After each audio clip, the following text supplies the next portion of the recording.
Hey gang, so we're working on the fuel tank for the Yamaha dirt bike, and you've been following us having the issue with rust.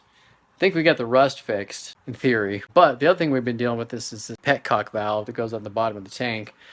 It wasn't working, it was all junked up. So Cullen and I went through a number of iterations trying to figure out how to fix this. Normal people just buy a new valve. We went online and tried to, but we could not actually authenticate the correct part for this. So let me show you what we did.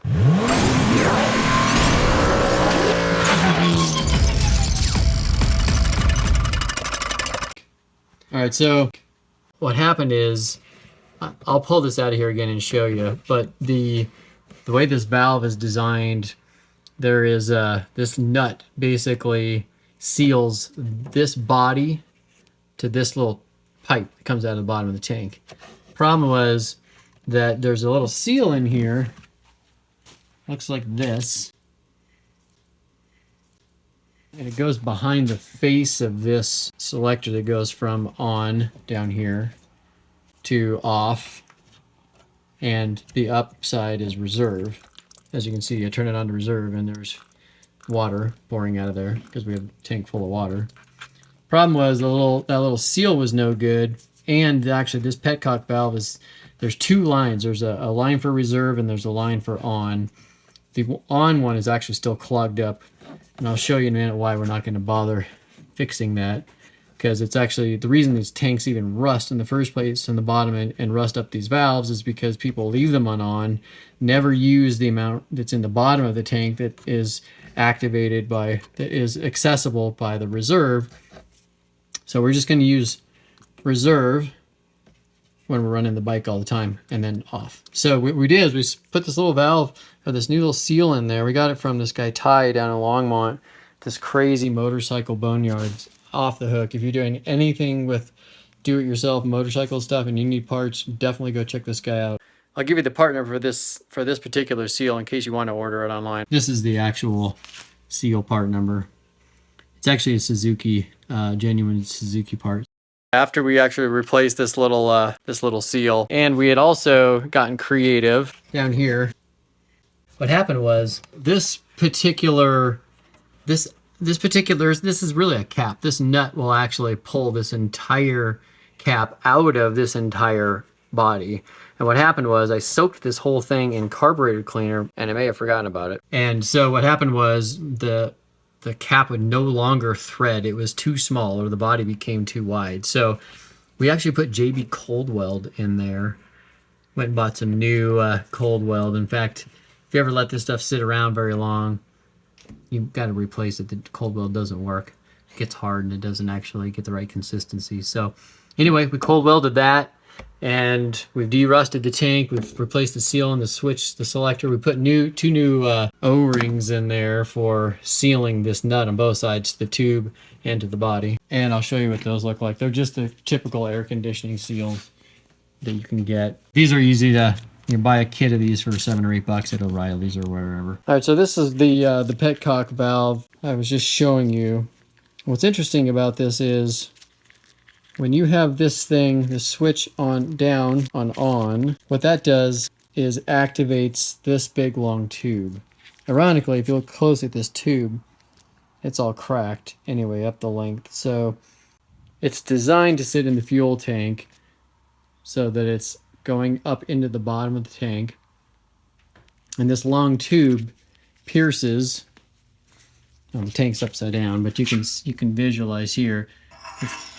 This goes inside here, and so it's basically sitting up, inside the tank, and accesses only the level of fuel at that elevation, or at that volume level. Now the reserve, which is represented by the top, push this switch all the way to reserve. Okay, now that actually activates this smaller hole here. This is actually, it was a small tube there with a filter on the end. It's actually broken off. But what it basically does is pull the fuel down literally at the level of the actual tube coming out of the tank. So literally as that tube is sitting in here at the very, very bottom of the tank. All the fuel will access through there. So that's what happens a lot of times is people leave these on and not on reserve. They don't ever use the fuel that's at the bottom of the tank. So it sits and sits and sits and begins to rust in the bottom of the tanks and just destroys the tanks and destroys the valves. So it's interesting. We learned some interesting things about how these petcocks work, and in the meantime, let's get this tank all washed out and ready to roll. It's kind of funny. I put the tank finally back together. It's been a couple of weeks. I got the liner in there. Everything turned out good. I put the petcock back on the tank, and it still leaked a little bit, but it wasn't terrible. And I thought, you know what, let's just make sure the thing runs before I get too much further into it. So turned the switch on, and sucker would not fire. So I checked the spark plug, and there was no spark. And I was like, what is going on here? There's a couple of switches. There's a couple of wires that weren't connected. And I thought, gosh, maybe these two wires need to be connected. It looks like a waterproof butt connector, but it looked like it hadn't been connected in a long time, so it probably wasn't needed. And I thought, what is the deal here? So I was on the phone with Chip, and I was kind of going through this process of trying to stick another pull the spark plug wire out, put a different spark plug in, see if it would ignite off of being grounded to the frame somewhere. And I couldn't get anything. I was like, what the heck is going on here? So turns out, funny, I'll show you this, but the switch on the handlebars that says off and run, when we put the new brake master cylinder on the handlebars, it was obstructing the way that the cable ran for the off-on switch. So the off-on switch was rotated. Let me show you this. This whole thing that was very self-explanatory when you look at it like this, right? Off, engine stop is what it says. You'd think you'd pull it down. Thing is that if you look up here, down is run, off is up, right? But what happened was I had this whole mechanism rotated clockwise about 90 degrees. What happened was the engine stop, this sticker right here, was actually right up here on top. And the button was right in here. And it was just enough. I couldn't see this sticker off and run. All I saw was I was down here like this, and I just saw engine stop, right? So I'm like, okay, well, pull it down. That stops the engine. So I had it on stop.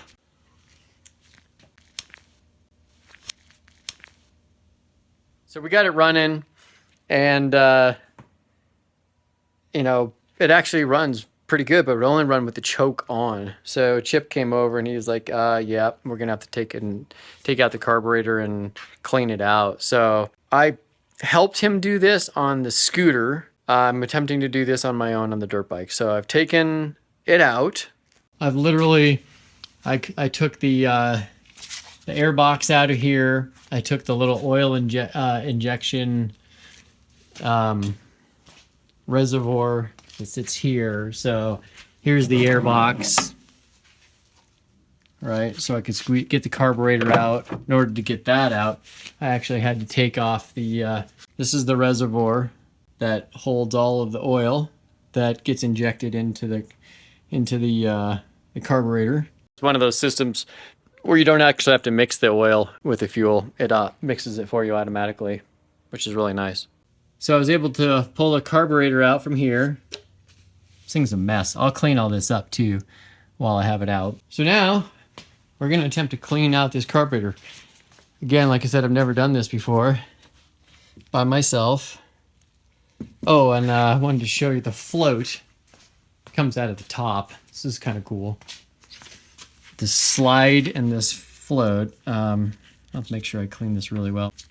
This comes right out of the top of that carburetor. It's spring loaded. As you move the throttle, you'll see how this thing pulls. And when this body is confined, the needle will actually go up and down. Right now the whole mechanism is just moving. But so that's the slide and the needle, which goes right into the very top. So we're gonna just get busy cleaning this sucker out and putting brake cleaner in it and some compressed air. If I can locate the jets and just see what happens. So, all right, so I got the major parts of the carburetor apart, the bowls off, the idle mixture screws out.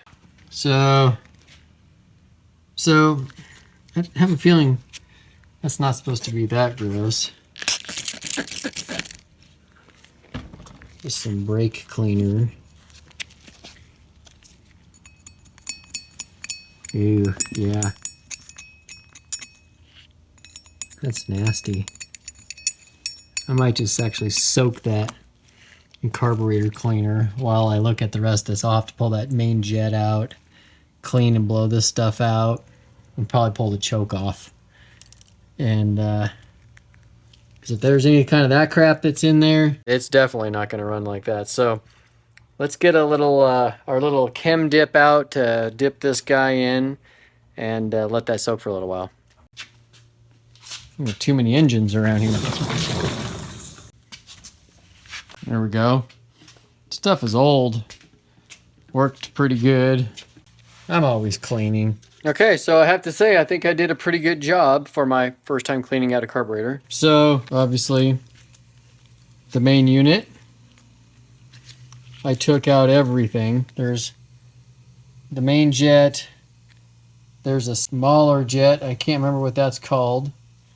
And there's all these little passages. I blew everything out that I could find. All of these guys, except for that one. Yeah, let me get that one real quick. Okay, so this is why we always wear safety glasses when we do this. That wasn't a passage. That wasn't a passage at all. That was just a contour in the casting of the carburetor for some other use. Made in Japan. Yay. So this thing is clean.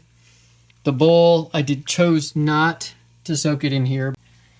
I don't think it was like this when I first got it. I can't remember if it's that color, but I decided not to. I mean, it probably would have been okay because I ended up blowing it all out anyway, but I just soaked it with brake cleaner and actually just brushed it out with a brush. So I think that's going to be okay. We'll let this soak a little more, but look at all this. So the choke, we took out the choke, the idle mixture screw.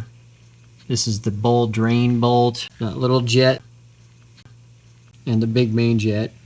And this is actually our idle speed screw. So Chip said I didn't need to take that out, but since I took everything else out and cleaned it, figured why not. So now let's put it back together and stick it on and see if the dirt bike runs. I'm going to clean up the frame and get into there while all this stuff is out, so it'll take me a little bit, but I'll clean it all up and we'll see what happens. All right, so I thought I was all done, and as I'm putting this back together, I realized there's like some kind of a small passage or jet or something underneath the main float. Check this out. So I took the float off because this is like the little pivot rod.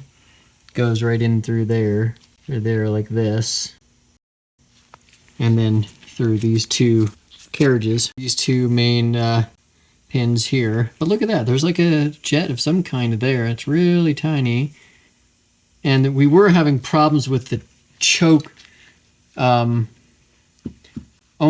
working with the choke on, so maybe that's also that main thing that Chip was talking about that could be clogged. So I'm going to take that apart. Alright, so it does look like there's a small seal on there. And look, there's dirt coming out of that. So that could be part of the problem. Let's clean and blow this out with carburetor cleaner and air. Oh, actually that's a wide open. I can see right through that. So if there's any gunk, it's probably in there. That's weird. There's no in there either. Alright, well maybe that wasn't part of the problem. Or else it could have been the gunk that was stuck around in that fell out. So alright, nonetheless, let's just clean it like we did everything else and put it back in. Aha! There is a passage in there. There's always something hiding. Check this out. So it's just hiding in there, and it is dirty. So that looks like it might go into that channel, which looks like it's blocked by whatever that is. So I don't know, but we're going to clean it out. So that did actually go through that channel. That little hole leads to the main fuel intake from the tank, which is kind of interesting. So that's possible that was causing a problem, and that's why it only worked with the choke on. I don't know, I'm making all this up. All I know is I'm cleaning out anything. It looks like it has something that can be cleaned, and we're going to put it back together and see what happens. Chip said it should work, so let's give it a go. Yeah, so that little hole right in there follows up into this. That's the main fuel source from the tank. So, all right, well, let's put it back together and see what happens. All right, this is the dirty dirt bike. I think I'm gonna protect our various openings, and I'm gonna clean this sucker and get this all nice, because this is pretty bad. It's a good time to power wash it as long as I don't get stuff inside the engine. There's really only one major entrance in here, so we'll get that locked off and get this sucker with a power cleaner and power washer and get it all nice and clean. Yay!